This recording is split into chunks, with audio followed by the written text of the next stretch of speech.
もしあなたが明日会社の社長になったら3年後も今と同じあなたのままでいられるでしょうか。この問いを人生丸ごとで実験した男がいます。豊臣秀吉、農民の子から天下人へ、日本史上最大の出世をした男。その前半生は出世の技術の教科書、そして後半生は成功が人を変えてしまう落とし穴の教科書です。温故知新、歴史を今を生きる学びに変えてお届けします。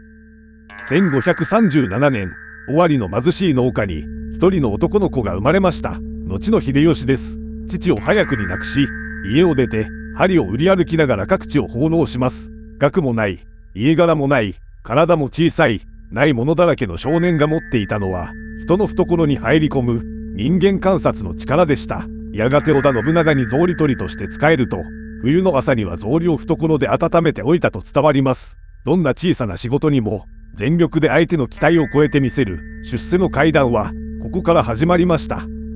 頭角を現した秀吉に伝説的な逸話があります。角又の一夜城です。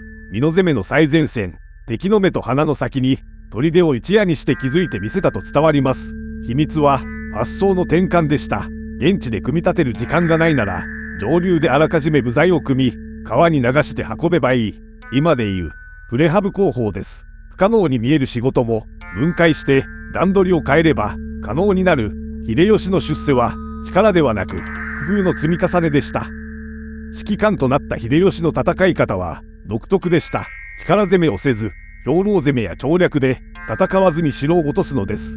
極めつけは備中高松城の水攻めでした。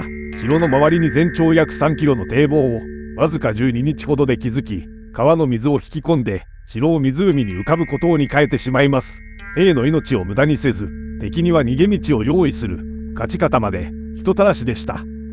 ここで一度立ち止まりましょう。ここまでの秀吉から学べることは3つです。第一に、下積みは信頼の積み立てである。草履取りの仕事ぶりが次の仕事を連れてきました。第二に、不可能は分解すれば可能になる。一夜城は段取りの発明でした。第三に、力で勝つより仕組みで勝つ。あなたの毎日にも誰も見ていないようで実は見られている草履取りの仕事があるのではないでしょうか。1582年6月2日、本能寺の変、主君信長が明智光秀に討たれた時、秀吉は遠く西国で毛利と対陣していました。ここからが日本史上屈指の決断です。不法をつかむや即座に毛利と講和、全軍を反転させ、約230キロの道のりをおよそ10日で駆け戻ります。中国大返しです。奇跡と呼ばれますが、中身は準備でした。街道沿いに兵糧と替えの草履を手配し、船と飛脚の情報網を張り巡らせていたからこそ、誰よりも早く動けたのです。京へ戻った秀吉は、山崎の地で光秀を破ります。主君の急を打ったという大義名分は、何よりも重い武器になりました。その後の後継争いでも、賤ヶ岳の戦いで柴田勝家を破り、信長の後継者の座を確実なものにしていきます。速さが大義を生み、大義が人を集める、大返しの10日間が、天下人への扉を開いたのです。1583年、秀吉は大阪に巨大な城を築き始めます。黒と金に輝く天守は、力ではなく、豊かさで人を圧倒する装置でした。関白の位につき、1590年には小田原の北条氏を下して、ついに天下統一。信長の死から、わずか8年、針売りの少年は、日本の頂点に立ちました。天下を取った秀吉は、戦の内容を仕組みで固定しにかかります。太閤検地では、物差しとマスを全国で統一し、すべての田畑を測って台帳に載せました。誰の土地で、いくら米が取れるのかを見える化したのです。刀狩りでは、農民から武器を集め、武士と農民の役割を分けました。戦国を終わらせたのは、剣ではなく、物差しと台帳、つまり、ルールの設計でした。2度目の振り返りです。大返しからの秀吉に学ぶことは、3つ。第一に、チャンスは準備の別名である。奇跡の行軍は、日頃の段取りと情報網の成果でした。第2に、決断の速さが、大義名分を生む。第3に、頂点に立ったら、力ではなくルールで収める。もし明日、あなたの前に大きなチャンスが落ちてきたら、掴む準備はできていますか？